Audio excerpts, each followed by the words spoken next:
Hey, George, we have a question here at Loveology from a newlywed couple, and they've just been married a few years and they've been renting their apartment. And they're saying it feels like we're throwing our money away and we want to buy a house. What kind of recommendations do you have for this couple? Les, I get this question a lot, and a lot of people feel like they're throwing money away. So why don't we just go ahead and get into a house now, even though we might not be financially ready? And that is how a house goes from a blessing to a curse. And so I Hmm. want you to look at renting as buying patience. That is a huge part of this process. There's a lot of pluses to renting, a lot of things you don't have to worry about that you do have to worry about when you're a homeowner. So I want you to do that when the time is right. And luckily at Ramsey, we have very clear parameters on what that looks like. All right, that's great. So think of renting as patience. For how long? They're going, okay, well, how long do I have to be patient? Because it still feels like I'm throwing money out the window.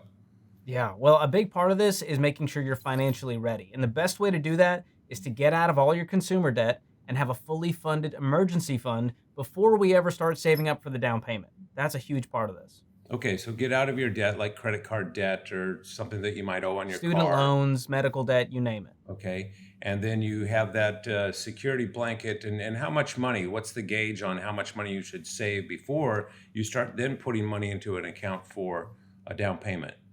The minimum amount I want you to save is 10%. Ideally, I would love for people to save 20% or more because you can avoid PMI, which is private mortgage insurance. This is money you're sending to the lender extra on top of your mortgage and interest every month to protect them in case you can't pay. So So when save you up say 20%. so when you say 10% or 20% of what? The price of the house or what? Yes, exactly, the price of the home. So if it's a $300,000 home, I want you to save up minimum $30,000 for your down payment. Okay.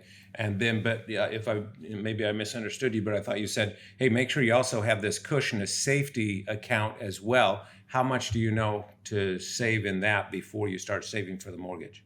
Great question. So that emergency fund, I want it to be 3 to 6 months of expenses, not income, but expenses. And that looks different for Okay. everyone. If you've got two people with very stable incomes, I'm okay with you leaning towards the 3 months. But if you've got, one person and it might be, irregular income, I want you to lean towards that 6 months so that you have a bigger cushion.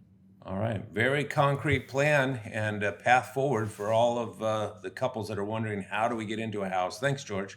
Absolutely.